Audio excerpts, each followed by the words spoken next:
Nesse vídeo vamos falar sobre uma ferramenta de Contrast, que é uma ferramenta que foi lançada, no ZBrush 2021.5. Essa ferramenta, a ideia dela é realçar os detalhes sem você ter que ficar esculpindo tudo manualmente. Então no caso aqui, eu utilizei o brush de Standard, vou colocar aqui alguns detalhes.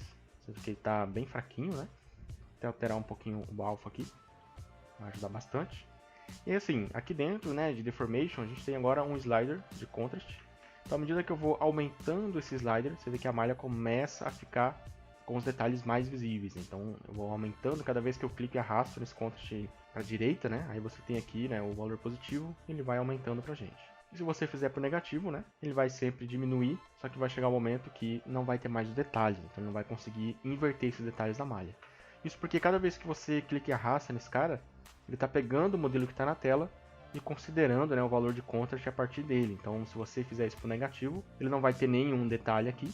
Então, se você fizer novamente, ele não vai considerar que você está invertendo detalhes, porque aqui já não tem nada mais para ele poder inverter. Esse slider de contrast também funciona com a máscara, então posso colocar a máscara em qualquer lugar, vou inverter a máscara e quando eu aumentar esse cara, você vê que ele vai fazer o detalhe somente onde não tem ali a máscara. Então é interessante aí para você fazer a valorização num lugar mais específico, você pode fazer a máscara e utilizar aqui o slider. Mas aí, se você quiser controlar de uma forma mais manual, sem ter que ficar utilizando o slider, você pode também utilizar os brushes de contrast. Então aqui a gente tem dois tipos de brushes, seria o Delta e o Target. E a gente vai começar então com o Contrast Target, que no caso, quando você clica e arrasta, você vê que ele vai fazer ali o contrast, mas ele não vai passar do limite. Então ele tem como se fosse um pico, e mesmo que você continue passando aqui o seu brush, você não vai conseguir aumentar esse valor. É como se fosse o slider dentro do brush. Então, no caso, para você utilizar o slider, você clica uma vez, ele vai até o pico, aí você solta e você tem que clicar novamente, arrastar para ele continuar aumentando. A mesma coisa é o brush, você passa uma vez, solta o clique, passa novamente e vai passando, clicando, até ele chegar para você onde você precisa. E aí você tem o Contrast Delta, que no caso é algo mais livre. Então, quanto mais você passar ele na sua malha, mais detalhe ele vai tentar valorizar. Ele vai fazer aí um contrast bem marcado. Claro que você passar pouquinho, ele vai fazer pouquinho. Então você vai ter um controle mais interessante aí. E assim, esse brush de delta, você pode também utilizar ele no negativo, segurando a tecla Alt. E no caso ele vai começar a retirar os detalhes, só que vai chegar um momento ele vai começar a inverter também os detalhes. Então pode ser interessante para você utilizar assim. Ou até mesmo num lugar específico, às vezes você quer retirar um detalhezinho aqui, ou então inverter apenas ele, assim você vai trabalhando aí. Já o Contrast Target, você não consegue inverter, Nesse caso aqui, quando você segura o Alt, ele vai apenas apagar os detalhes, porque é a mesma ideia do slider, Então, quando você utiliza aqui o slider no negativo, ele vai reduzir os detalhes e não vai conseguir inverter esse cara mais, Porque ele já não vai ter mais detalhes ali para ser invertido. É uma ferramenta bastante simples mesmo. Aqui, para exemplificar um pouquinho melhor, a gente tem esse modelinho aqui, que ele tem bastante detalhe, muitas rugas aqui e tal. Se a gente fosse realçar todas elas na mão, claro que é necessário que você ainda assim dá um ajuste manual, não dependa somente desse brush de contrast para poder fazer os seus detalhes aí, mas com os brushes você vai ter aí uma opção bacana de realçar os detalhes, sem ter que esculpir tudo.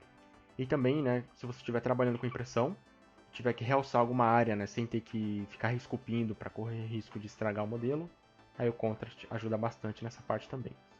E aí uma coisa importante, quando você estiver trabalhando com os brushes ou com o slider, é que dependendo do nível de subdivisão do seu modelo, no nível de detalhe, vai ficar muito pesado para você mexer. Aí nesse caso é interessante você isolar uma parte do modelo, então por exemplo aqui eu vou isolar somente aqui a parte de cima, e aí quando você for fazer os detalhamentos, vai ficar muito mais rápido dele processar, porque ele vai pegar só o que está na tela, não vai tentar processar todo o seu modelo. E do restante não tem mais segredo, Você vai utilizar o Delta ou o Target, vai escolher a região que você precisa e vai passar no seu modelo ou brush, ele vai fazer ali a valorização para você. Uma ideia para você trabalhar com esses brushes aqui é utilizar o menu de Brush e aqui dentro você tem a opção de Modifiers.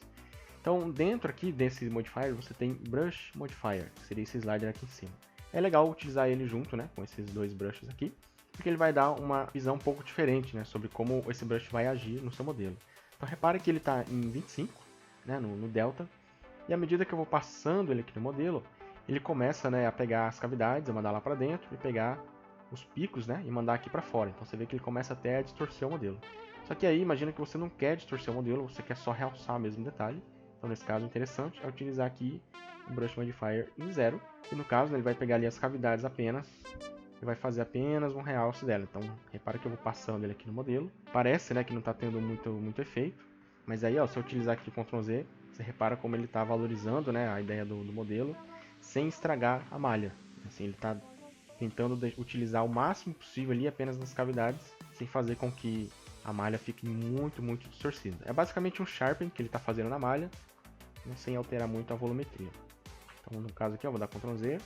Então repare que ele deu só uma valorizadinha ali bem de leve nas cavidades, né? Fica bem interessante também. E aí, à medida que você vai aumentando esse slider aqui, né, positivo, vou colocar ele no máximo, aí sim ele já vai começar, né, a distorcer bem mais. Então aí você vai ter que dosar de acordo com o trabalho que você estiver fazendo aí. Agora, uma coisa que é interessante, né, você pensar quando estiver trabalhando com esse brush, é que esses dois caras aqui, você tem esse Brush Modifier e você tem os Edge. Então, assim, esses dois caras eles têm que estar positivo, né, nos valores positivos, porque senão ele começa a subtrair os volumes da sua malha. Então, por exemplo, aqui, ó, se eu pegar esse Brush Modifier e colocar ele em negativo, né, em menos 100, então aqui no caso eu vou utilizar, só para a gente exemplificar, né, o Contrast Target. Então está em menos 100 e aqui em positivo, né, está em 25. Se eu passar ele aqui no meu modelo agora, você vê que ele vai começar, né, a sumir com os detalhes. Ele vai, como se eu estivesse utilizando esse brush negativo e não vai nem sequer inverter os detalhes, vai somente retirar. Então não é tão interessante. E a mesma ideia com o Contrast Delta, né? Se eu passar ele aqui, normalmente, ele vai começar a retirar os detalhes, só que chega um momento que ele vai começar a inverter. Então é como se você utilizasse a tecla Alt, né, nos dois brushes. Então para você ter um efeito legal, acho que eu recomendaria utilizar do 0 para cima, que ele vai ficar aí sempre positivo e vai dar um efeito bacana na sua malha. Então essas seriam, né, as funções aí dentro da ferramenta de Contrast. Espero que tenha sido útil para você de alguma maneira. Qualquer dúvida, deixe aí nos comentários que a gente vai respondendo. E é isso aí, valeu, até a próxima.